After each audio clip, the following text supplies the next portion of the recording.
Welcome to the Online Success Journey podcast, your opportunity to discover and learn from entrepreneurs like yourself.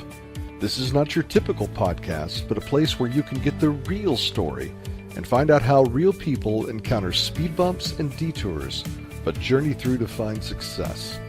Now here's your host for the Online Success Journey podcast, Patience. Hello everyone and welcome to Online Success Journey. This is episode 8. Are you ready to join the clan? Today we have Erlend Bakke. Erlend is an international speaker, promoter, marketer, coach, international Amazon best-selling author, Never Work Again, a professional outsourcer, and 8 years as an entrepreneur. Hello Erlend. Hi, how are you doing? I'm fine. Thanks for coming. Thank you. Of course. Okay, I know the clan is anxious to hear your story, so let's get started with the basics. Can you tell my clan a little bit about your background, about what you did before you started your online business? Take us right back to the last job of your business before you started the online business. Okay, so when it comes to online business, first of all, I'd like to say, like, if you're not online as a business in 2015, then you are missing out on a lot of leads. So from the very beginning, my business was an online business. We did 360 photography for companies with products. So basically, so that you could see the product from all sides. And because there was so much image editing related to getting these products made, I decided to start outsourcing that to people in the Philippines. And that's how I started outsourcing as well.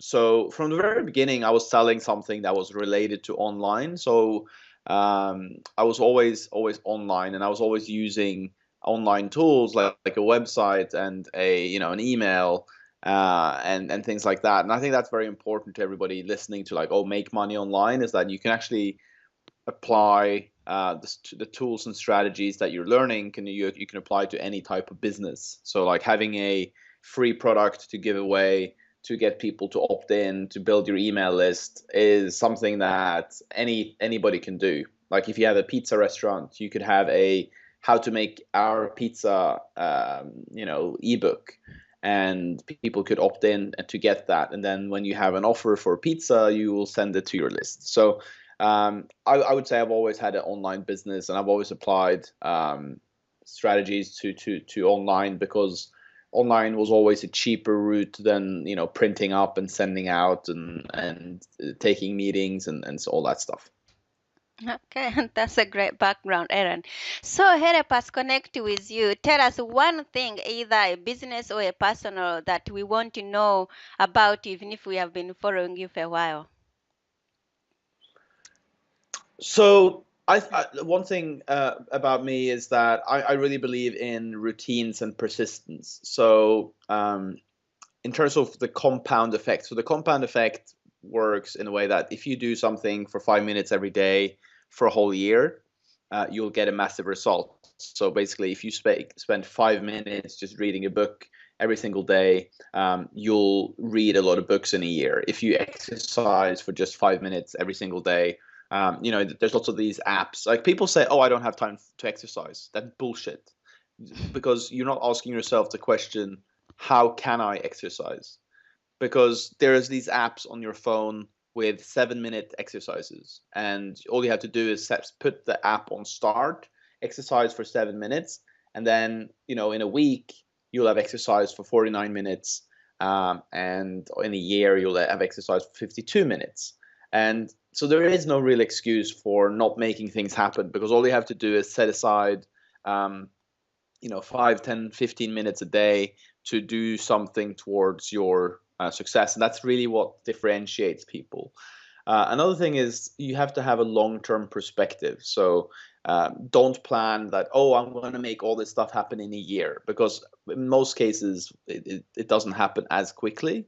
So plan it over maybe 3 to 5 years. So you can say, if I make one sales call a day, I will have phoned 50. Now, how many people in a year? 250 people in a year. I'm likely to convert 10 to 20%. That means I'll get 20, 25 new customers a year to grow my business. If I have salespeople, then of course it'll grow a lot faster.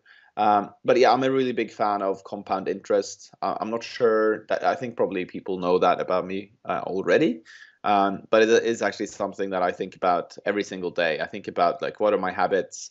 Am I getting the results that I want? Because it's really hard to say, oh, I'm going to go to the gym for 1 hour a day, 6 days a week. It's just so hard to make that happen. So I'm a very big fan of like small habits, following through on them every single day. Okay. You mentioned about people might know about compound. What is it? Because some of us we don't know. So if you don't mind Okay. explaining it, Okay. you see, we don't know. Yes. Yes. Okay. So, well, there's different ways of looking at the world. You can do like mind, body, soul. So you could have like, something physical that you do, something that you do in terms of educational, and then something that you do in terms of spiritual. So that's definitely one way to divide up our lives and how we live and what that habit should be. I think like if you follow any like self-development things, then you're gonna the biggest problem for most people isn't the right solution.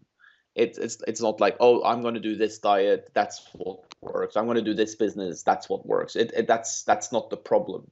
The problem is following through consistently, because you can start a business making darts for playing dart, right? And you can do incredibly well, but it's probably going to take some time, and most people give up within like the first 2-3 years, because they don't understand that like all the work they're doing, they're going to get a reward from in 6 to 7 to 10 to 12 years.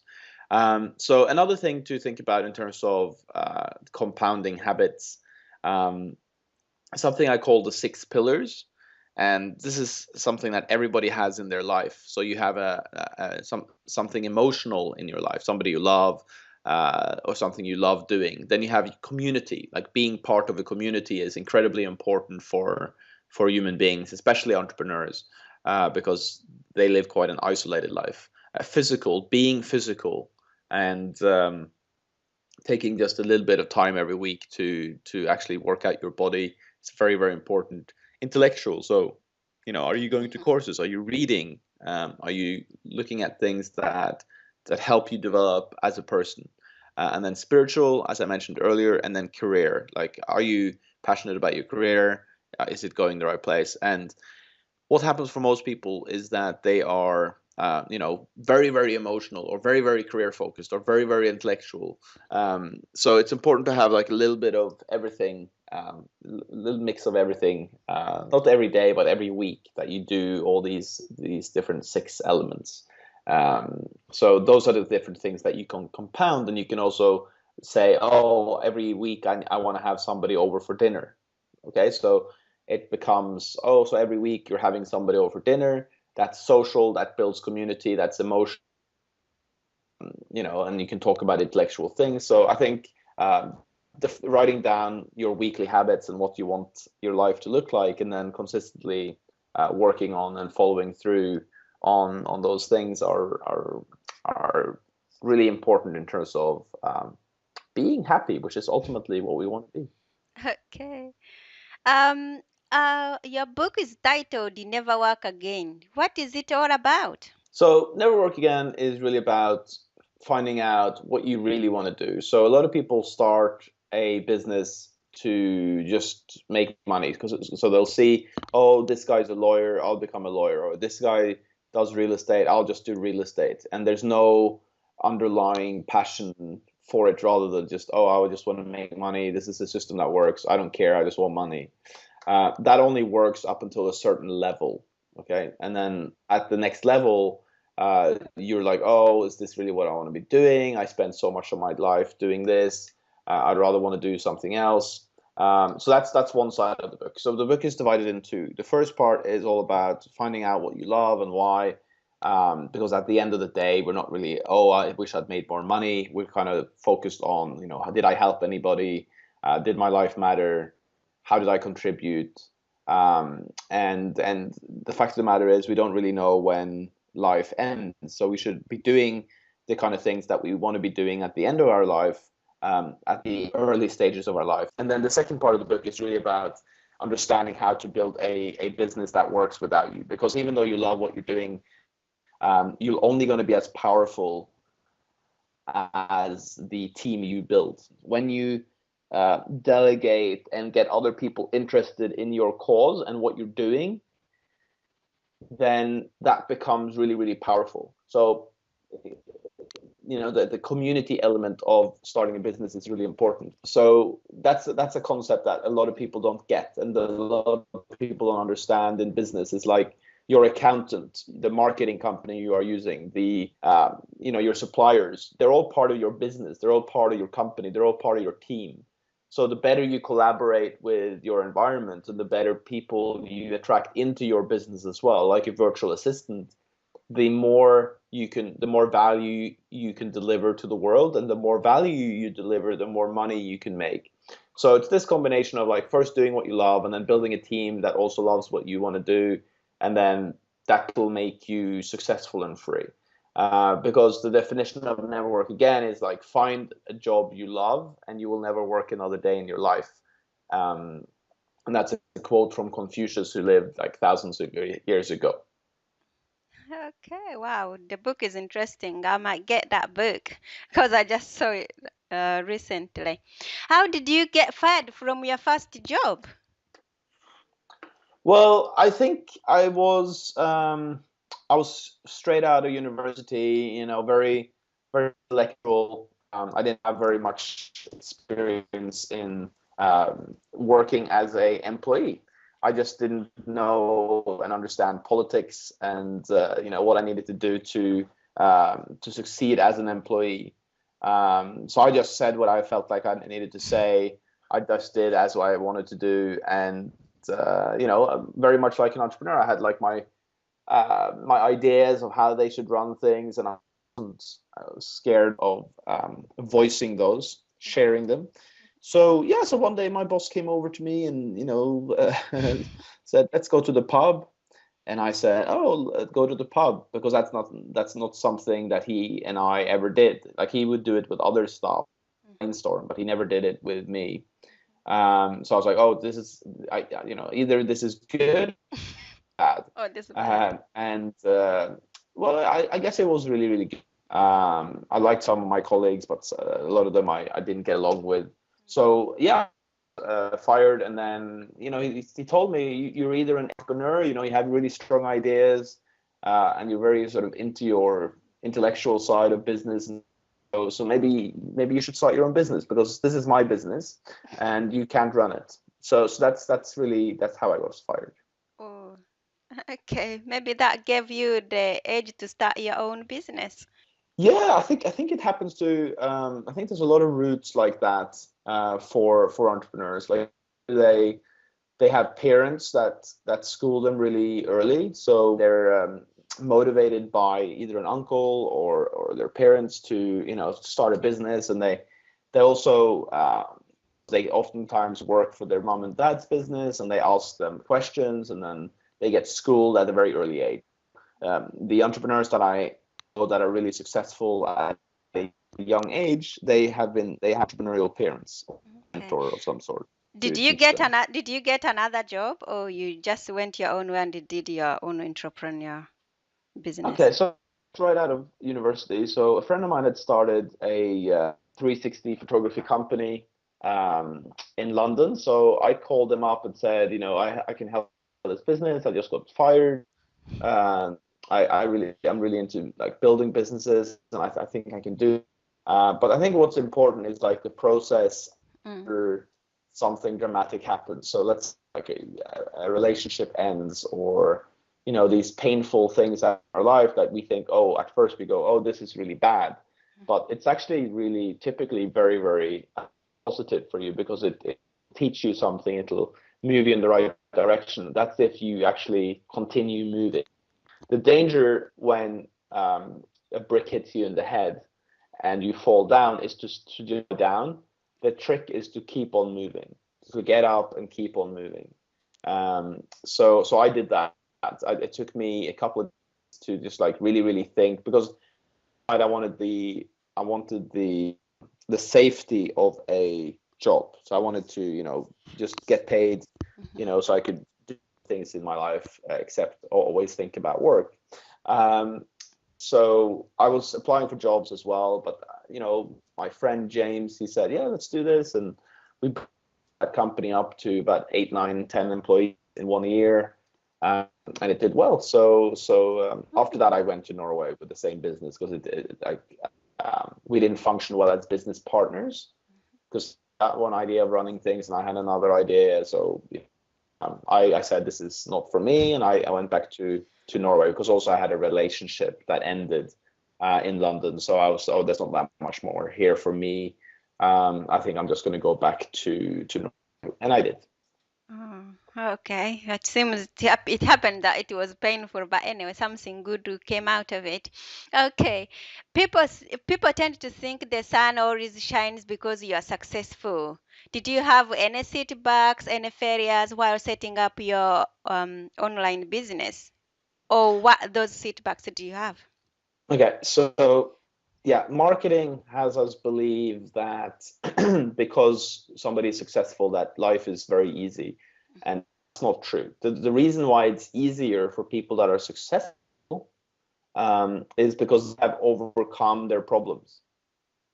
If you have a low level entrepreneur, okay, so somebody just starting out, and you have somebody that's in business for 30 years, both of them have problems. Both of them have problems that are equal to their skill set, right? The difference is that the person that's been in business for a very long time, he has the confidence that, oh, I'll figure out this problem. I will move forward. I've done this before. I can, right? And the person just starting out doesn't really have that confidence, because they haven't really had those challenges yet. They haven't had proof that, my key employee quit. Okay, how am I gonna, who's gonna open the store? But the person that's been in business for a long time, that's quote unquote successful, that person knows, I just continue. It'll work itself out. I know that problems are challenges I'm meant to get, so that I can grow as a person, so I can become better. So successful people know the sun doesn't shine on them, but they have this ability to just move through their fears, to move through their problems, to take action on them. I think that's a very big differentiator, and that takes quite a few years to actually learn. It takes time to understand that you'll only get as far as you are now with the mindset that you currently have. If you move forwards, become better, add more value, etc., and become as successful as the person that you're looking to, then you have a lot of hard work ahead of you, and you'll only get there by overcoming obstacles. Okay, but did you get any really bad setback while you're sitting on your own? Because now you moved on to setting on your own business. Did you have any big problem you can remember starting out? Oh, there's so many. We would love to hear them. A few. So yeah, so when I started out, I mean, the first thing was just like starting 1 year with a business partner that didn't work out. I mean, we learned so much working together, but ultimately that 1 year I just took out money. And the value when you're building a company is actually in the company. The money you're taking out as a salary is just to live on, right? It's just like money to afford to live. But your biggest investment as an entrepreneur is most likely in your business. So I have like 70% of my capital in my companies. That's my other people have bought big houses and stuff like that, but they're employed, and that's how they invest. But I invest like 70% of my money in my companies. But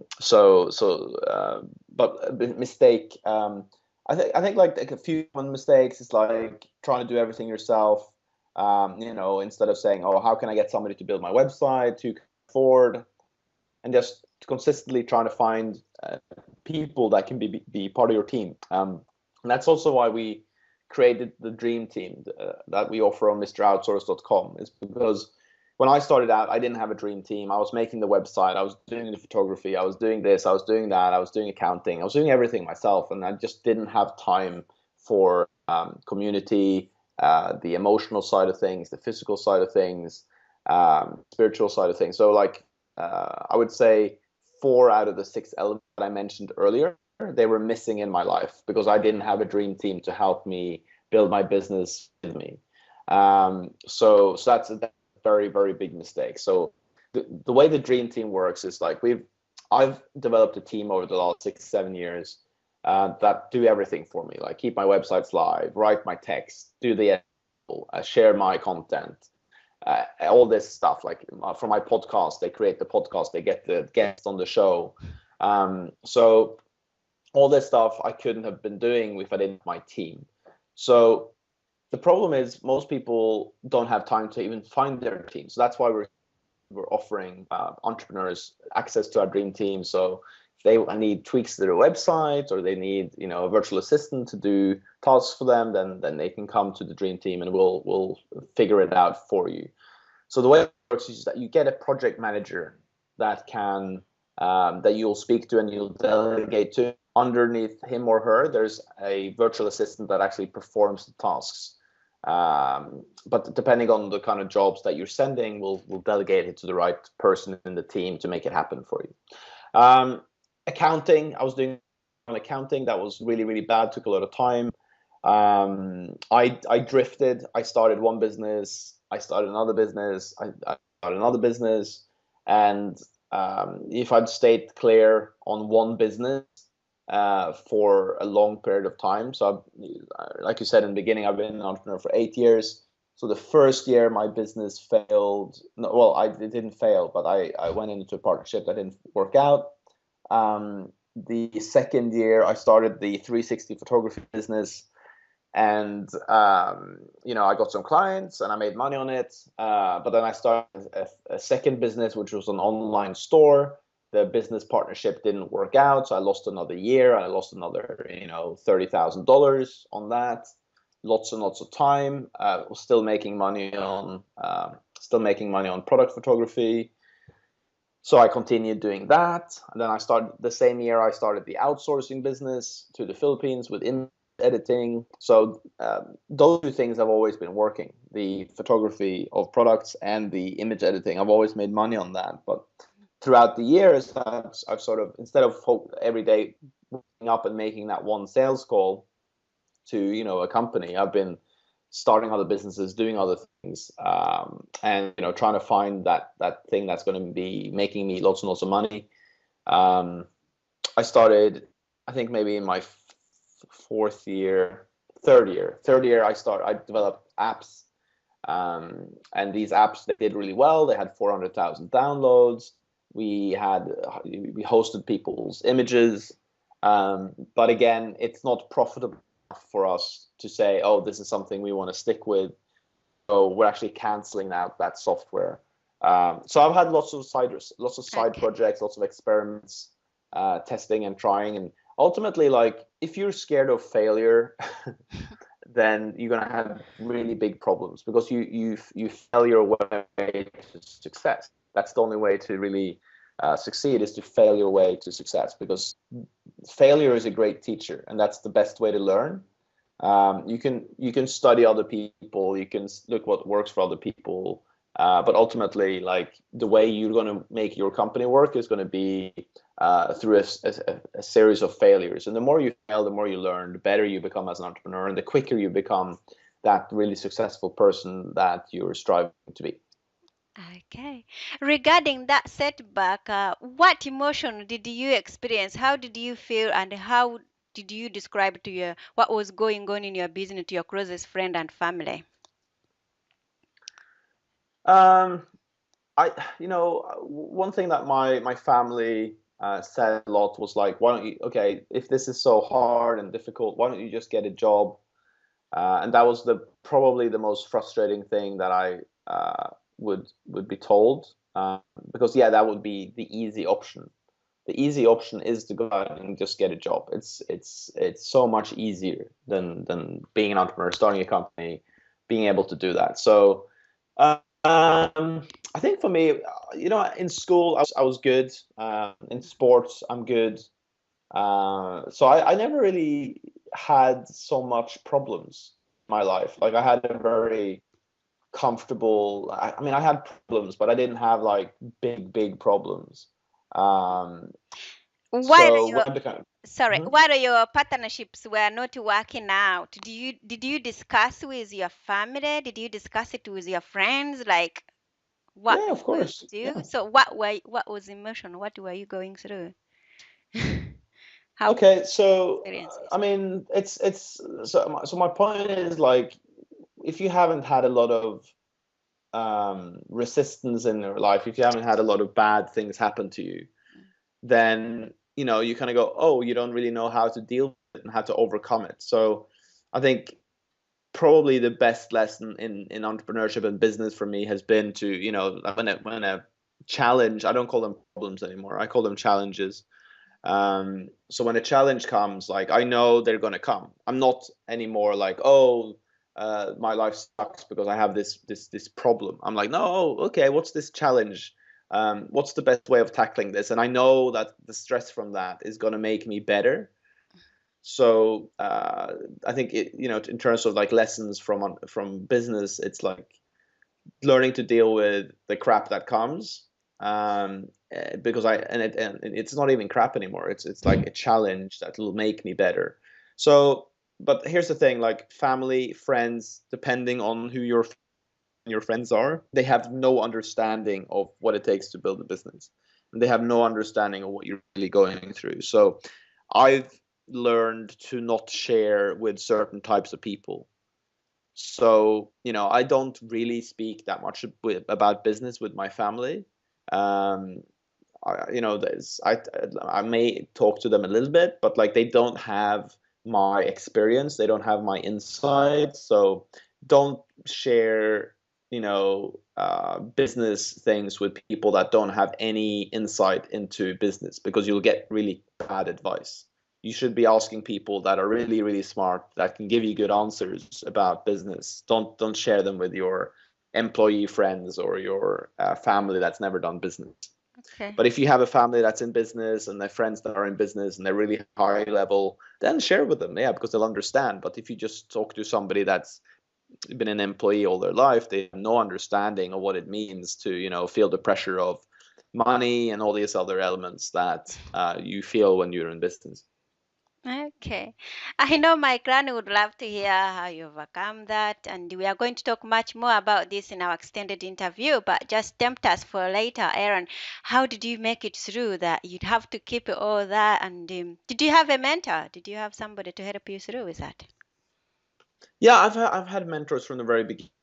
Um, not it wasn't like a one thing that I regret actually is not going to these personal development conferences earlier. Like I only started going to personal development conferences when I like in 2010 or 11. So for me, it was a really really big turning point, attending these seminars, and that's where you sometimes find your mentors and sometimes really start understanding that your mindset and how you do things, and like why I never understood why fitness and food was important until I became an entrepreneur. Like I never understood that, oh, I need to physically move to feel good. If you exercise, you feel better, you do better, and you also learn to overcome resistance. You're doing a really intense class at the gym or whatever sport you're doing, and you stick with it and you overcome the pain, then that's a lesson for how you do more things in your life. So, oh, I've got this difficult phone call, I'm just going to do it. I'm just going to go to the gym. I'm just going to follow through. So yeah, I think I had mentors from the very beginning. I could have been more clear on that early on, but again, I didn't really know what I was doing.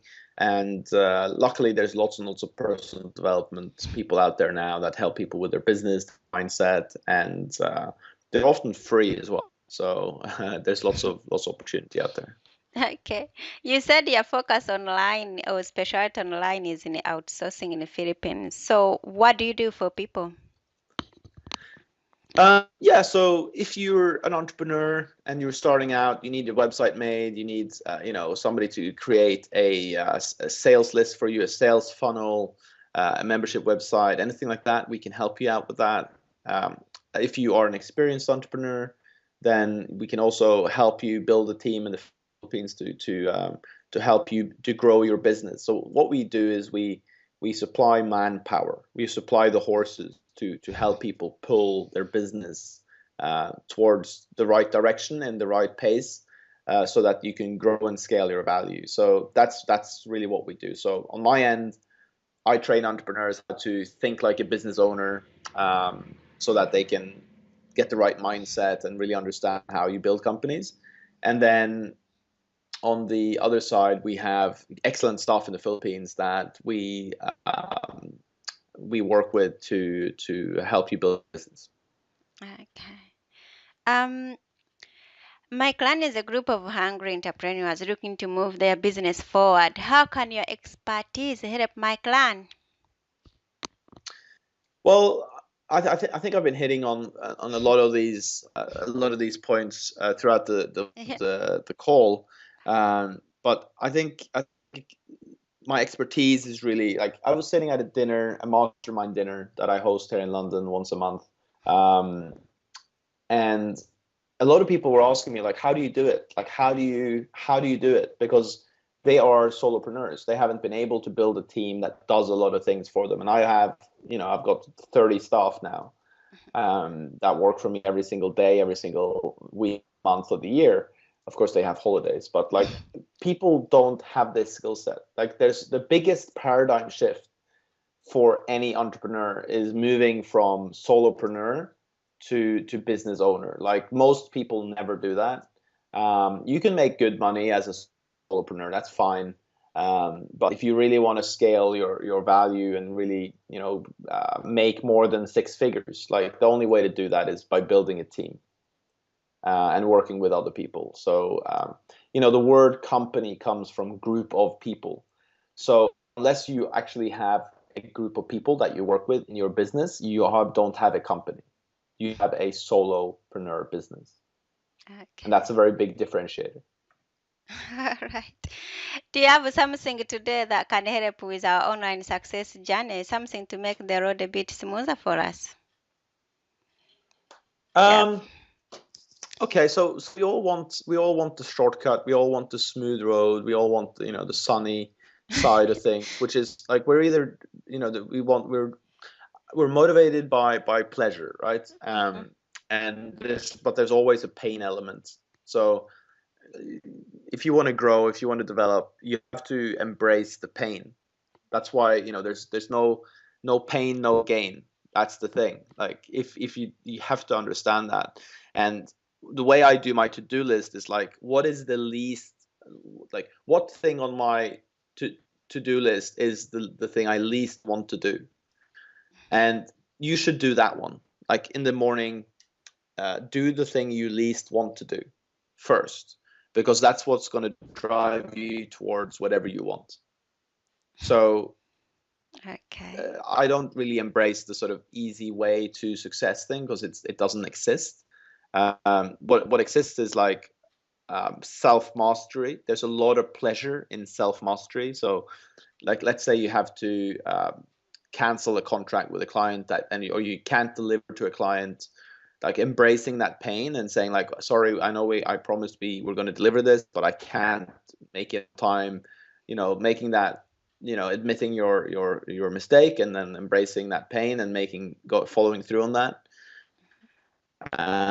That's really the shortcut, is understanding that as quickly as possible, instead of starting multiple companies like I did. Like I started multiple companies because I was like, oh, is business really this hard? I mean, it should be easier. I should be making more money quicker and faster because this business isn't doing the numbers that I thought it would. So I'll just start another company instead of saying, if I want to make $10 million a year, I need to have this type of business.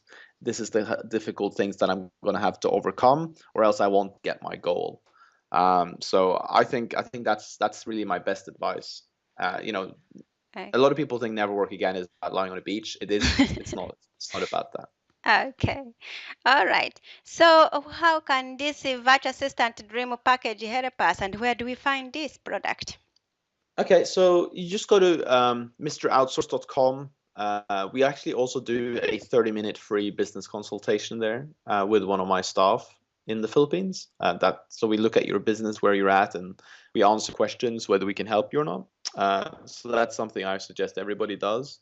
But there's also a tab there. You just go to click Dream Team, and then you can access that there. And that's why we do the 30-minute business consultation, is to figure out what part of that you need and what package to help you along the way. But I built the Dream Team because that's what I wished I had before I had to go out and build it myself. So now we offer that to other people. So that's really, really how I can help you guys. And also go to Amazon.com and buy Never Work Again. You can get it as Kindle, paperback, or audio format. It's got 240 reviews on Amazon. So lots of copies out there, lots of 5-star reviews. So people seem to really like that book. So also check out my book. Okay. Clan Erlend is going to hang out and share more information about his journey with us. If you can relate to where Erlend started his travels so far, or if you just want to learn more about Erlend, you can listen to the extended version of his journey on onlinesuccessjourney.com. If you're listening at the journey, click on part 2, Erlend's journey, and you'll get even more tips to help you with your online journey. Remember, you can go to onlinesuccessjourney.com for more information about the membership and all our journey podcast. So check out Erlend's virtual assistant dream team package at mroutsource.com, and then you can get the virtual assistant dream package. We have more information, and if you are not part of the clan, you should be. And as you heard, Erlend is going to be doing 30 minutes free business consultation, and then you can learn from there. Okay. That's a wrap, clan. Remember, success is a journey. See you in part 2. Patience and Erlend. This is not the end of the journey. We hope you've enjoyed listening to part 1 and want to be sure you know there is a second part to this and every journey podcast at onlinesuccessjourney.com, filled with even more success tips, uplifting stories, and even a bit of fun. There are dozens of episodes only available to the members of the Online Success Journey clan. Check out the website and click on Join the Clan for more information. Patience would like to thank you for listening to this podcast, and she has a free audio gift for you at her website. Go to onlinesuccessjourney.com for instant access to this gift. Of course, you know that listening to the journeys of others helps each of us chart our own path. So make sure you're subscribed to be notified as each new interview is posted. There are so many ways to stay connected to the online success journey and to listen in. And if you're enjoying the podcast, we appreciate your help in telling others. One of the best ways to share the benefit you get is to rate and review it at Stitcher and other sites by clicking the stars or completing the ratings form, by clicking thumbs up and leaving a comment on YouTube, or liking and sharing the podcast on social media. To review the podcast within iTunes, simply open iTunes to the podcast, click on Ratings and Reviews, then write a review. On behalf of Patience, and until next time, thanks once more for listening. It is our hope that this podcast will guide you on your own online success journey.